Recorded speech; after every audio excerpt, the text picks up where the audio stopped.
BFM Business, un nouveau regard sur l'écho. Le grand journal, David Daubin.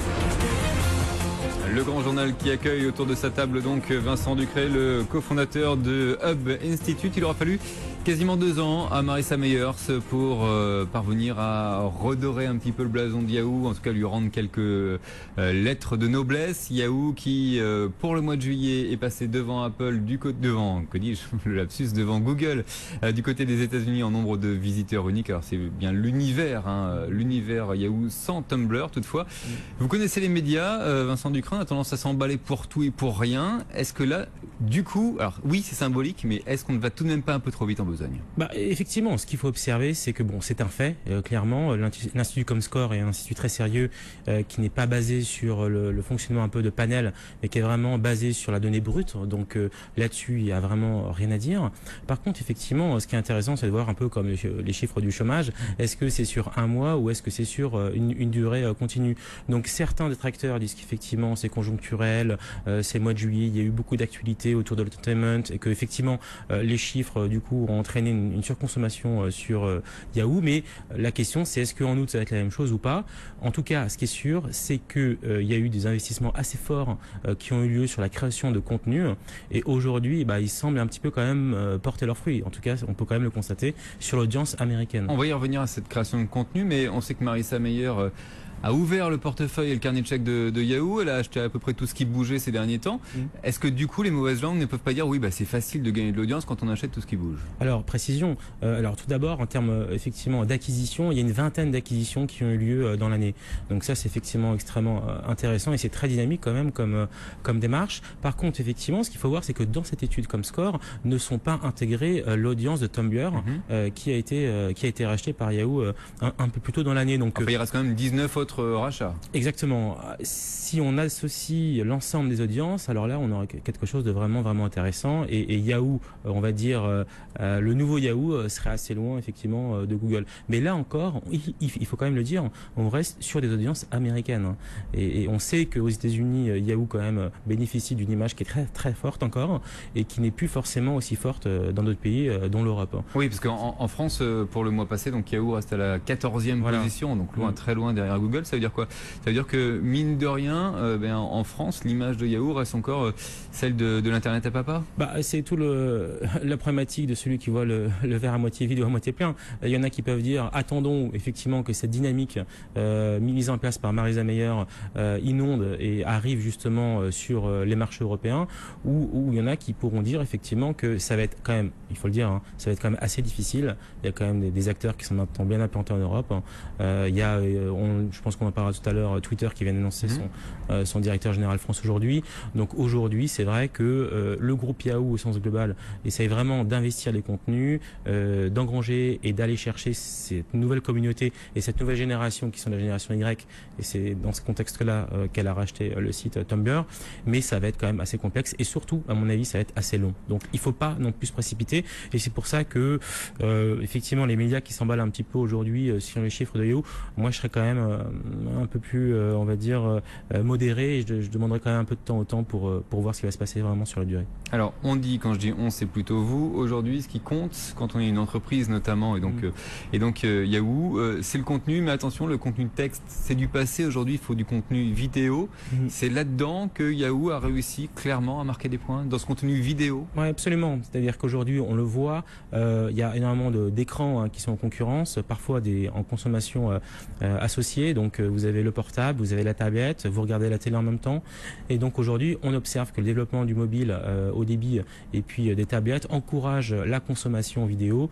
Et effectivement, Yahoo s'est positionné assez tôt là-dessus, en recrutant, que ça soit aux États-Unis ou en Europe, des présentateurs télé. Et donc vraiment, ils ont essayé à un coût un peu plus faible de produire des contenus d'assez forte qualité. Et aujourd'hui, il faut quand même le souligner, c'est quand même une réussite de cette stratégie, le fait d'être passé devant Google.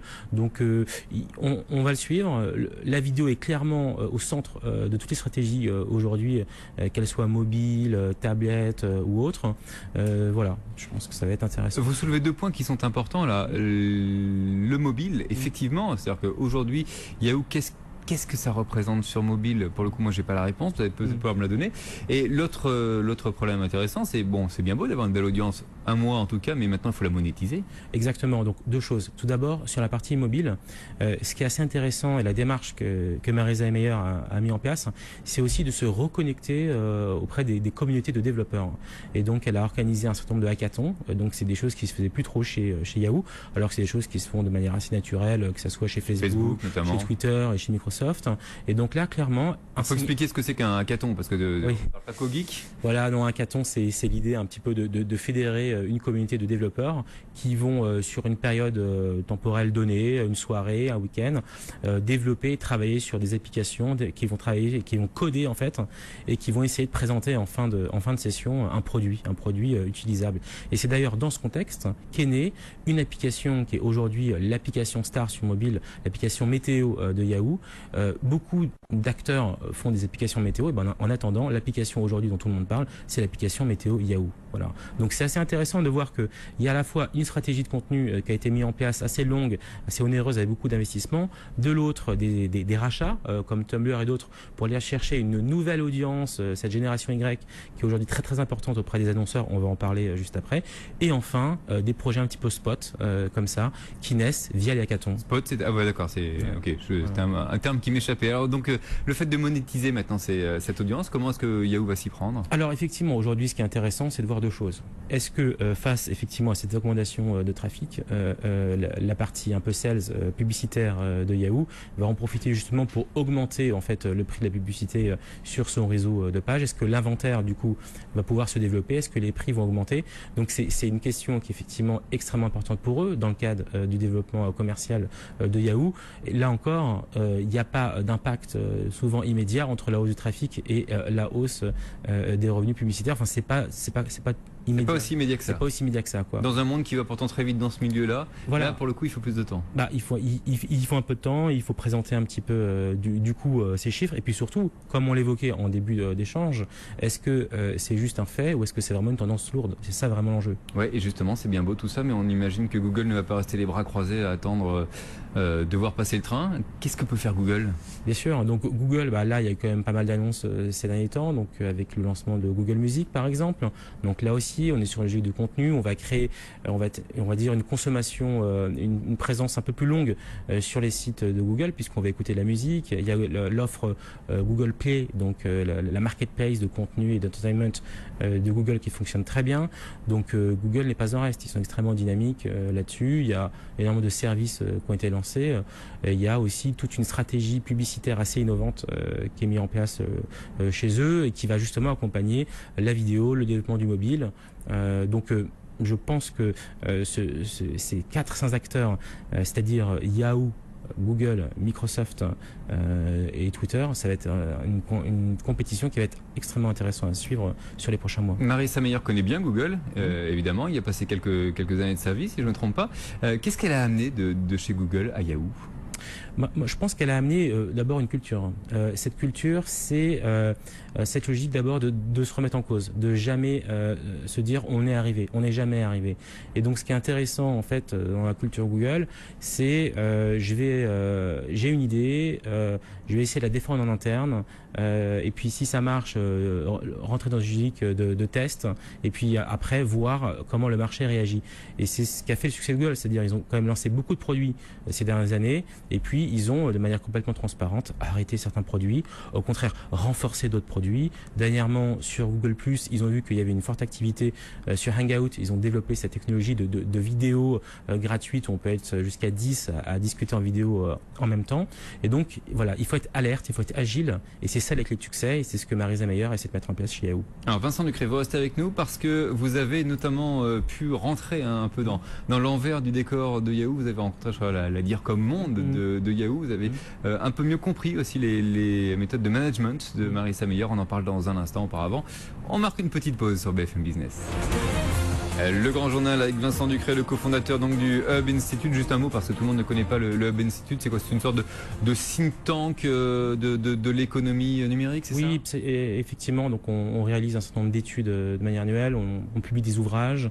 Voilà, et puis on a une activité un peu de conseil stratégique, d'accompagnement et de formation, parce qu'on croit qu'effectivement c'est assez important d'accompagner les grands groupes sur ces problématiques-là. Et puis on organise cette grande conférence de rentrée qui s'appelle le Hub Forum et qui aura lieu le 10 et 11 octobre prochain à l'Espace Cardin. On y revient dans un instant. Auparavant, puisque j'en parlais juste avant la pause, vous avez réussi à pousser un peu donc la porte de Yahoo, voir ce qui se passait en interne. Vous avez rencontré la DIRCOM, monde de Yahoo. Et je crois que vous avez mis le doigt sur une nouvelle technique de management de Marissa Mayer, c'est ça ? En fait, ce qui était assez intéressant, c'était bon. D'abord, on parle du campus. C'est un campus, c'est extrêmement impressionnant. On est à Sunnyvale, pour vous situer. On est au sud en fait, de la région de San Francisco. Donc c'est très calme. Vraiment, l'employé est vraiment au centre du dispositif. Donc, on met des conditions de travail qui sont, on va dire, assez exceptionnelles pour nous, Parisiens, Français.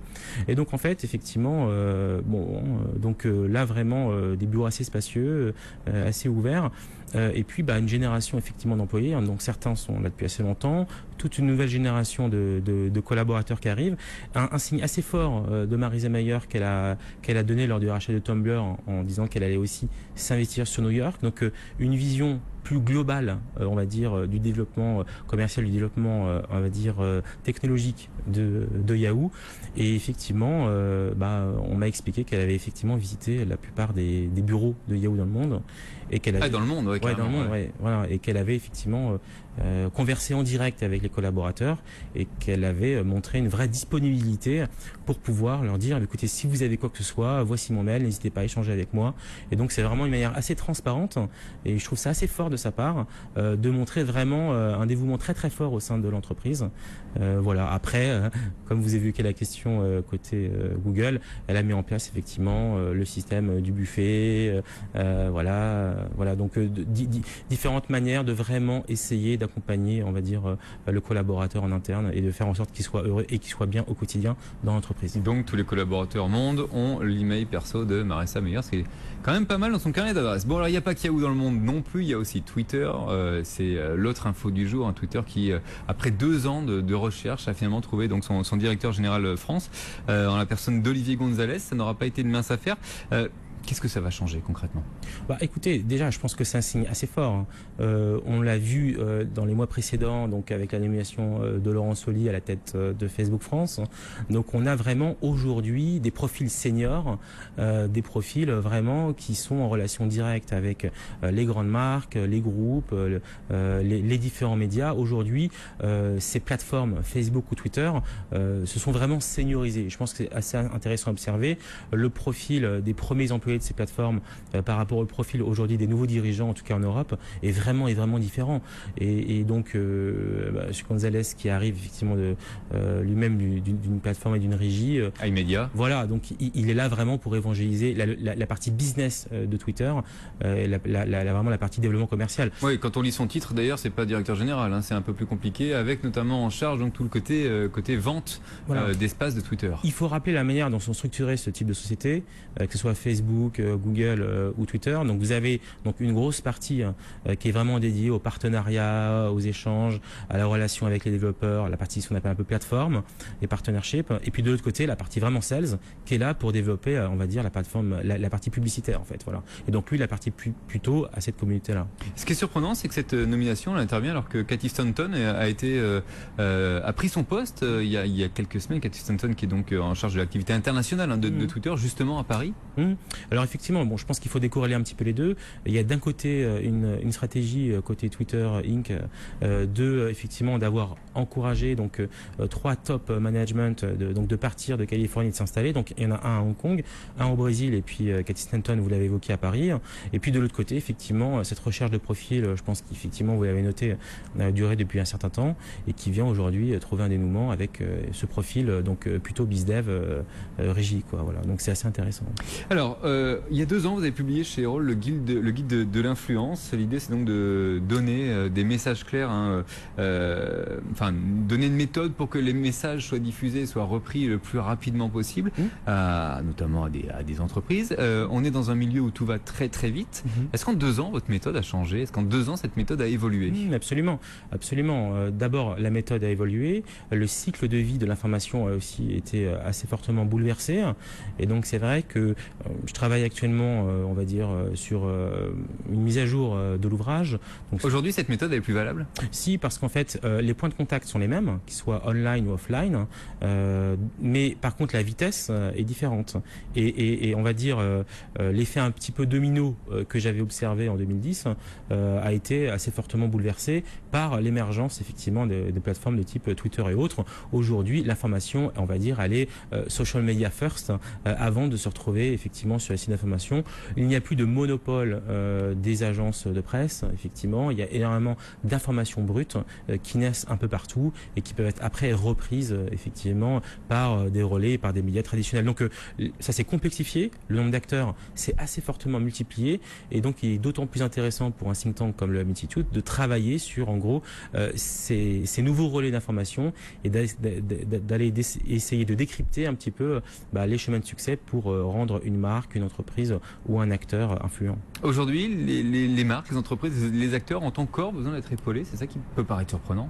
Non, parce qu'effectivement, il y a de nouveaux relais qui naissent tous les jours. Hein, et donc, il faut pouvoir, si vous voulez, d'abord, c'est un vrai investissement en temps. On fait une veille quotidienne aujourd'hui au sein du Hub Institute pour rester, comme on dit, à la page. Et donc, aujourd'hui, toutes les entreprises ne peuvent pas se permettre, effectivement, d'avoir des personnes dédiées sur la veille technologique, sur ces thèmes-là. Donc, c'est un gros travail de fond qui est réalisé chez nous et qui permet justement d'alimenter nos formations, qui permet d'alimenter les missions de conseil et puis d'orienter un petit peu la thématique de nos conférences. Merci beaucoup Vincent Ducret d'avoir été avec nous ce soir sur BFM Business donc pour répondre à nos questions autour de Yahoo, autour également de Twitter. Je rappelle que vous êtes le cofondateur du Hub Institute. Merci beaucoup. Merci à vous.